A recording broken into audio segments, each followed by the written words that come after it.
week coming into the Standpipe Festival kind of got dicey? Everybody was on edge. I'll admit, even up till Thursday, I was like, probably time to pull the plug on this. It's not looking good. And Lori kind of, she's like, let's wait it out. Let's wait it out. And fortunately, I'm glad they didn't listen to me.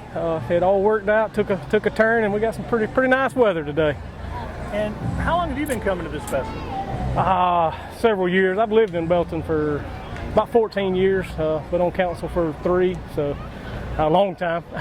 How important is this festival to this community? This is one of the largest events we do. They do it in the chili cook-off, so it's extremely important. And we wanted to get it in. That's the thing about canceling or whatever, rescheduling. It's hard to do that as late in the year as it is with the stage and the vendors and all. So that's why I was really wanting to get it in, and fortunately we made it happen.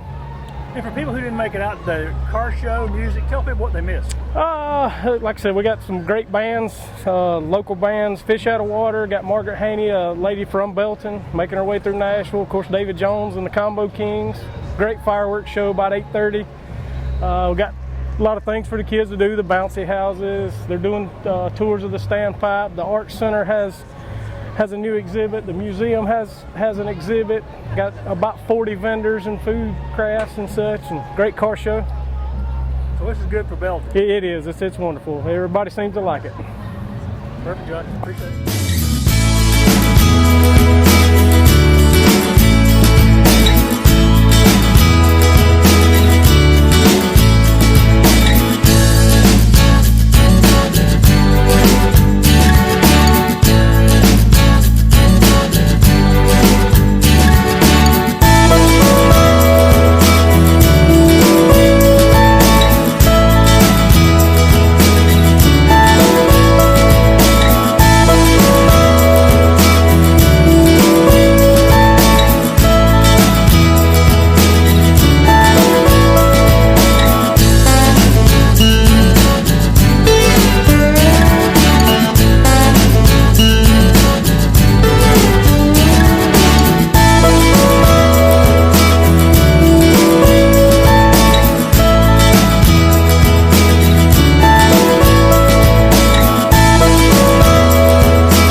Tell me about this vehicle. I have not seen one of these before. Yeah, so it's a 1968 Volkswagen Transporter, and they're actually, it is an original Volkswagen. Some people think it's a bus that's been cut off, but they actually made these. The sides fold down, but it's a Type 2 Transporter pickup is the official name, and it's based on the same platform or the same suspension as a regular Volkswagen bus. How did you come to, where did you find this? Well, my first car was a Volkswagen Carmen Ghia, so I've always been into Volkswagens, and I saw this listed from a guy up in Tennessee, and I just thought it was neat, and I knew it was pretty rare. You don't come across many, and so I kind of jumped on it, and but it looks old on the outside, but everything's been restored. It's got a new engine. It's actually a Subaru engine. The liquid-cooled engine has been swapped into it, so it's more drivable, modern fuel injection. And then the interior has been completely redone. All the wiring has been redone. So everything's done except for the outside's just kind of left patina, just so you can kind of enjoy it and not worry about shiny paint. But yeah, it's a lot of car shows. We do. We've taken it. You know, we haven't had it long, but we've taken it to a good many. We enjoy just getting out and enjoying the day. How do you like this festival here today? This is great. We were expecting all week bad weather from the hurricane, but it looks like it turned out to be a beautiful day, nice sunshine. So.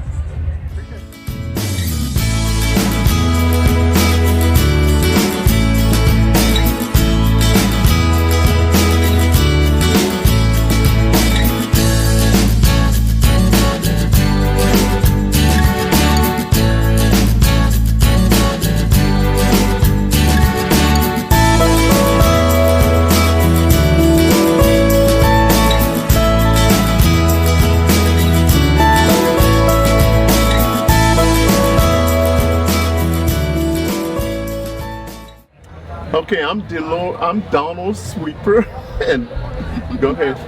Dolores. And what are y'all doing out here today? We are out here today actually to exhibit the sharecropping process. My grandparents were sharecroppers from Bamberg County, and we thought it'd be nice for a lot of the children to understand what the sharecropping process was, how that worked.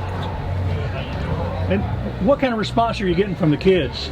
Well, we're getting a lot of good response, a lot of good feedback when they stop by the exhibit and they inquire about, the corn, the pumpkins, the cotton in particular, okay, because I explained to them this type of cotton, which is short staple cotton, is cotton that's grown up in the upstate and up around the Midlands, but also talk to them a little bit about the Sea Island cotton that once existed on the coast and on the islands of South Carolina that no longer exists. And we talked about other processes that took place on the farms, like butchering hogs, wringing chicken necks, and a lot of things that the children are unfamiliar with. And why is it important for you to spend time to educate kids like this? I think because kids right now today are, much different. They are pretty much engaged a lot in technology and not familiar with a lot of the hands-on things that we had to do, really just to survive back when I was growing up. And children look around and they see corn, they see watermelons, they see cucumbers, and a lot of times they don't understand how this come about. You have to farm it, you have to plant, and you have to harvest the crops, and then they find their way in the supermarkets and so forth. Is there something you wanted to say? No, not really. That's fine. But tell them how you used to stew chicken when she was about 9 years old. She started learning how to cook. Right, we just take the chicken and wring it by the neck, get some hot water, clean the chicken, pick all the feathers off the chicken, and that's the way we used to clean the chicken. Yes. Kids now think everything comes from the grocery store, right? Yes. Yeah.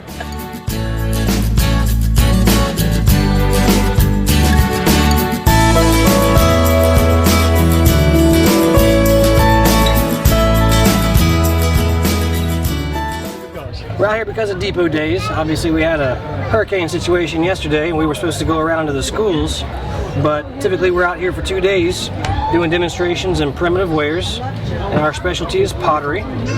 So we're working on some pots, showing kids how to do it.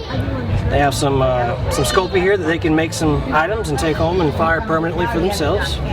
Ideally we would have done that a lot more with over 1,000 kids yesterday, but instead we're going to do it today. We're going to take whatever we can get. What's primitive pottery? Just give me a general. Well, we're looking at 18th and 17th, 18th, and 19th centuries really, and the techniques really didn't change that much. We're still digging clay and firing with wood. We still use some modern things. I actually am using electric wheel today because of my knee, but generally it's made the same way it was 200 years ago. The techniques haven't changed that much. So children and kids especially don't really know where this stuff comes from or how it gets here. It's nice to show them that level and that area of unknown knowledge. And what got you involved in this interest? Well, I started when I was a kid. I started when I was about 10 years old. I grew up on an old pottery plantation and used to have a lot of shard piles out there. They didn't have waste management. So if they made a piece of pottery that wasn't going to be sellable, they would just throw it out the back door. And eventually it made mounds and mounds and mounds of these pottery shards. So I'd go around finding letters and numbers and fingerprints and all kinds of things. I just loved that and decided to keep on doing it.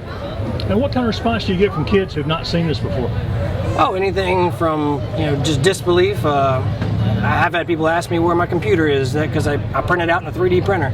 I'm like, no, this is my printer. This is the wheel, and this is how we decorate it. And everybody from kids to adults, really, if they haven't seen this before, it really fills in a blank spot in this type of area.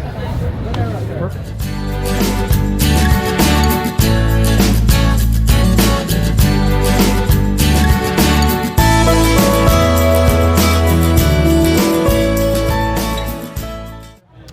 Okay, my name is Larry Eichmann.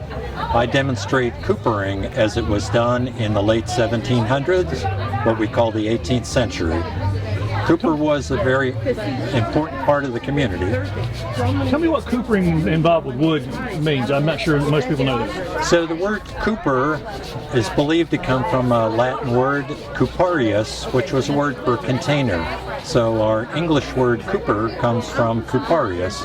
Coopers make containers. These containers are used normally to hold liquids or other food products. The type of containers I make are used around the home or the farmstead. I make buckets, butter churns, tankards, and also wash tubs. A cooper would make wood spoons, wood plates, anything that you would use around the kitchen, around the home or farm. And how long have you been doing this? So this is my 22nd year. I started out making a very primitive bucket, and over the years I've read and learned about coopering and how coopers made their various containers throughout the ages, starting back about 2400 BC, coming up to the present. What kind of response do you get from these educational events you do? It's normally super. Children are very curious about how things are made. They often recognize the butter churn. I have a small bucket that children can put together as a puzzle, and they ask a lot of questions about wood, and I have some wood that they can identify, some cedar shavings and such. So it's a good way to engage children in the way that life used to be and to have a look at a hands-on experience. Tell me what we got right here. This is called a shave horse.